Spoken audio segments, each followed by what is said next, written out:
Morning, Top Gun here, about 2:30 a.m. on Wednesday, March 10th. This is the YouTube pre-market commentary.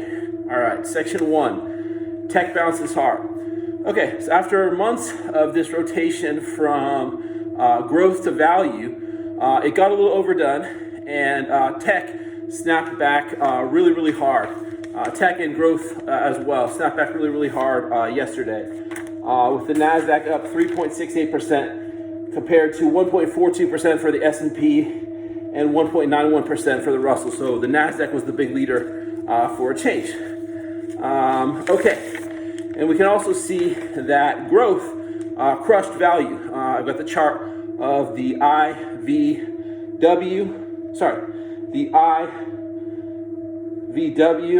and the IVE, yes, which are the S&P growth and the S&P value ETFs.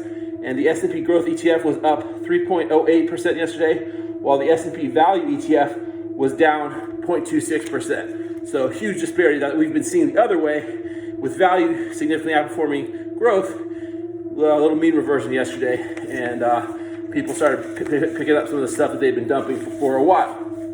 Okay, now despite this massive move in tech, the dominance of value over growth is likely only just beginning.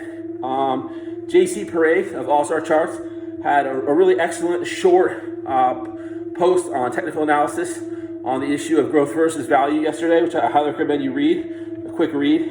And he says, quote, "This still looks like a major top in growth relative to value."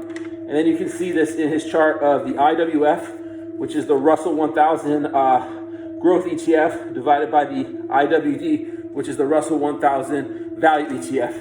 And that growth ETF is breaking down relative to value. Okay, the star of the day was none other than Cathie Wood, the star money manager since the beginning of the pandemic, the founder and CEO of ARK, Active Research Investment, ARK. Okay, so her flagship ARK Innovation ETF, ARKK, was up 10.42% yesterday on 2.5 times 3-month average volume. It's one of its best days in its history. In addition, as you can see in this quote from Grayson Rose, 5 of her other ETFs also had monster days. So it was a big bounce back day for Cathie, and obviously Top Gun is very happy about that, because as you guys know, I put on a 10% position in ARKK on Monday. So we had a really nice day with that trade yesterday, and I'm still long that position. Okay, so now the question arises: was Friday's intraday low the low of a correction, or are we simply now in a bear market rally? So only the market can tell us that in the days and weeks ahead, based on its price action. But despite yesterday's massive rally, there's still a lot of technical damage that remains to be undone for this market to start looking healthy again. Now the S&P, which has a heavier value component, closed above its 50-day moving average, and it's looking the best of the major indexes.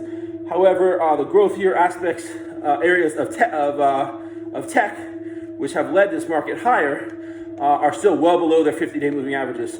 As you can see in the chart of the NASDAQ, the QQQ, the SMH, the semiconductor ETF, and ARK, Cathie Wood's ARK Innovation ETF.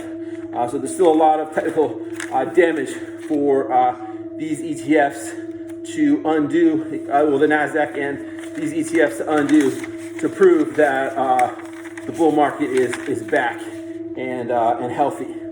Okay, lastly, I want to do a preview of Oracle earnings this afternoon.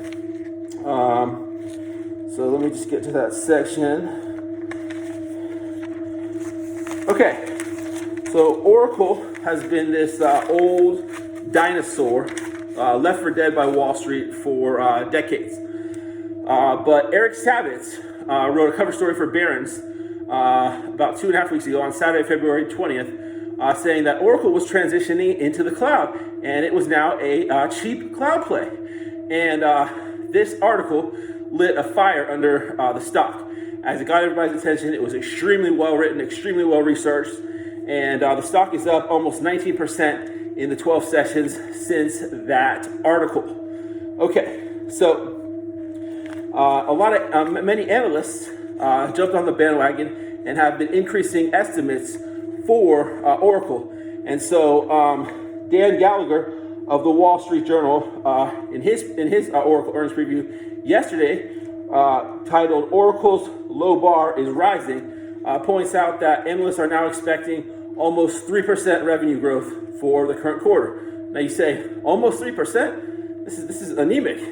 Yes, but it would actually be the best growth for Oracle in the last 3 years, and the last 4 quarters have average growth of minus 0.2%. So this behemoth, this Left 4 Dead software company may be starting to come to life.